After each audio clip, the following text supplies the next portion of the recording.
Hello guys, welcome back to my channel Dentistry Active and today our topic is X-ray machine. X-ray tube के बारे में पढ़ेंगे। X ray machine के अंदर क्या कंपोनेंट्स हैं और एक्सरे ट्यूब पे क्या क्या पार्ट्स हैं, इसके बारे में आज हम डिस्कस करने वाले हैं। तो एक्सरे मशीन के अंदर जो प्राइमरी कंपोनेंट है वो एक्सरे ट्यूब है, पावर सप्लाई है, position with in tube head. X-ray machine के अंदर एक्सरे ट्यूब होती है। ये एक्सरे ट्यूब जो ग्लास के अंदर कवर है और ट्यूब हेड के अंदर है ये एक्सरे ट्यूब। ठीक है, एक्सरे ट्यूब के अंदर क्या क्या है? कैथोड है, anode with in a glass envelope और ट्यूब। तो हम बात करने वाले हैं ये यॉक जो कि इस पे इस तरह लगा हुआ है। ठीक है, और यहाँ से पावर सप्लाई आती है। ये एक्सरे, ये पीछे आर्म्स हैं जो कि ट्यूब हेड से कनेक्ट है और इसके अंदर से पावर सप्लाई आती है और जो कि यहाँ तक जाती है ग्लास एनवलप और ट्यूब तक, एक्सरे ट्यूब जो है उसके पास। नेक्स्ट हम बात करते हैं इसमें पावर सप्लाई के बाद जब यहाँ से एक्सरे निकल के आती है तो यहाँ पे एल्युमिनियम फिल्टर्स लगे हुए हैं और कॉलीमीटर्स लगे हुए हैं। ठीक है, एक्सरे ट्यूब को हम इस ट्यूब को हम अब बात करते हैं। ये एक्सरे ट्यूब है जो कि इस पे यहाँ पे ऐसे दिखाई दे रही है। तो हम बात करते हैं इसके अंदर क्या क्या पार्ट है। तो इसके अंदर कैथोड और एनोड दो पार्ट है और कैथोड के अंदर फिलामेंट और फोकसिंग कप है। ये आपका दिख रहा है, ये फिलामेंट और ये फोकसिंग कप है। Focusing cup is parabolic shape, ये पैराबोलिक शेप फोकसिंग कप है। ये फिलामेंट है। Filament is the coil of tungsten wire. Tungsten wire का कॉइल है जिसका डायमीटर 2 मिलीमीटर और लेंथ लेस देन 1 और इक्वल टू 1 सेंटीमीटर। ठीक है, अब इस टंगस्टन वायर से क्या निकलेगा? इलेक्ट्रॉन्स निकलेंगे। अब जो पैराबोलिक शेप का जो फोकसिंग कप है वो नेगेटिवली चार्ज है। वो क्या करेगा? इलेक्ट्रॉन को रिपेल करेगा। कहाँ पे? फोकल स्पॉट की तरफ। फोकल स्पॉट क्या है? Focal spot is a part of anode. ठीक है, रेक्टेंगुलर एरिया है, that is the focal spot. अब उसकी तरफ इलेक्ट्रॉन यहाँ से रिपेल होंगे। ठीक है, हम बात करते हैं फिलहाल कैथोड के अंदर ही। ये filament contain 1% thorium, low voltage source से कनेक्ट है।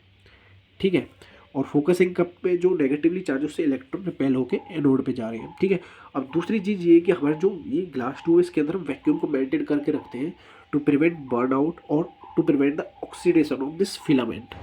ठीक है, नेक्स्ट हम बात करते हैं एनोड की। तो एनोड के अंदर क्या है? टंगस्टन टारगेट है जो कि एम्बेडेड है किस में? कॉपर स्टेम के अंदर। ये दिख रहा है आपको? ये कॉपर स्टेम है, ये टंगस्टन है, ये टंगस्टन है, ये कॉपर स्टेम है। ठीक है, glass annular, focal spot, copper stem. ठीक है, एनोड के अंदर क्या है? अब कोई भी टारगेट जो हमारा बनेगा उसकी क्या प्रॉपर्टी होनी चाहिए कि भाई जो भी हमारा टारगेट बना, जिस तरह टंगस्टन टारगेट है तो उसकी आइडियल प्रॉपर्टी क्या होनी चाहिए? हाई एटॉमिक नंबर वाला एलिमेंट होना चाहिए, हाई मेल्टिंग पॉइंट वाला होना चाहिए। बिकॉज हीट होगा ना, वो जब इलेक्ट्रॉन्स आएंगे तो टेम्परेचर बढ़ेगा तो मेल्ट नहीं होना चाहिए। हाई थर्मल कंडक्टिविटी होनी चाहिए क्योंकि अपने आप में ही हीट को मेंटेन करके ना रखे, कंडक्ट कर दे आगे। ऐसी करेक्टरिस्टिक होनी चाहिए। लो वेपर प्रेशर होना चाहिए। ठीक है, टारगेट पे जिस तरह इलेक्ट्रॉन आएंगे तो electron convert, kinetic energy of colliding electrons किस में कन्वर्ट हो जाएगी? एक्सरे फोटॉन्स में। अब जो इलेक्ट्रॉन्स कोलाइड करेंगे उसमें मोर देन 99% इलेक्ट्रॉन की जो काइनेटिक एनर्जी है वो तो हीट में जनरेट हो जाएगी और वो हीट फर्दर कॉपर के पास चली जाएगी। कॉपर स्टेम्स जो कनेक्ट है ना उसके पास चली जाएगी और कॉपर एक कंडक्टर है और वो हीट को रिमूव कर देगा टंगस्टन से। ठीक है, अब जो फोकल स्पॉट है ना वहाँ पे इलेक्ट्रॉन टारगेट करेंगे और फोकल स्पॉट के जो साइज है ना, इमेज क्वालिटी डिपेंड करती है फोकल स्पॉट के साइज पे। अब हम बात करते हैं इसमें एनोड में दो टाइप के एनोड हो सकते हैं। एक स्टेशनरी एनोड हो सकता है, एक रोटेटिंग एनोड हो सकता है। ठीक है, अगर स्टेशनरी केस में क्या होगा? टारगेट जो है वो जिस तरह इलेक्ट्रॉन कैथोड से आएंगे फिलामेंट से, तो जो हमारा जो एनोड है ना, एनोड पे जो टारगेट है वो किसी एंगल पे होगा। जब इलेक्ट्रॉन टारगेट पे अटैक करेगा ना तो जो एनोड जो टारगेट होगा वो एक एंगल पे होगा, approximately 20 degree to central ray of X-ray beam. ठीक है, making effective focal spot smaller than actual focal spot size.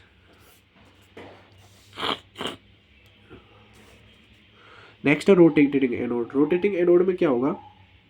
जो हमारा टंगस्टन टारगेट होगा ना, यानी कि जहाँ पे जो एनोड का पार्ट होगा जहाँ पे इलेक्ट्रॉन हिट करेगा वो क्या है, एक रोटेटिंग फॉर्म में रहेगा ड्यूरिंग एक्सरे प्रोडक्शन, वो रोटेट करता रहेगा रोटेटिंग एनोड के केस में। ये हम यूज़ करते हैं लॉन्ग एक्सपोजर के केस में, इस टाइप का एनोड। जो हमारी टारगेट और जो मोटर रहेगा इस केस में, वो तो रहेंगे ग्लास ट्यूब के अंदर। यहाँ पे जिस तरह कॉपर स्टेम थी, यहाँ पे टारगेट था, मोटर भी यहीं रहेगी, ये ग्लास ट्यूब के अंदर रहेंगे। लेकिन जो स्टेटर कोयल रहेगा, जो इसको इसके ही बाहर रहेगा, ट्यूब के बाहर, और ड्राइव करेगा 3000 आरपीएम से। हम ये यूज़ करते हैं रोटेटिंग एनोस फेलोमेट्रिक यूनिट और एक्स जो हमारी सीटी एक्सरे मशीन होती है ना, उनमें यूज़ करते हैं। तो ये हमारे एक्सरे के सारे पार्ट हो गए, एक्सरे मशीन के पार्ट हो गए। और यहाँ तक एक्सरे क्लियर। नेक्स्ट वीडियो हम पढ़ने वाले एक्सरे के कि जो हमारी एक्सरेज होते हैं उनके बायोलॉजिकल इफेक्ट्स क्या होते हैं। एंड आई होप आप सभी को समझ आया होगा। समझ आया तो चैनल को लाइक करें, शेयर करें, सब्सक्राइब करें। And guys, thanks for watching this video.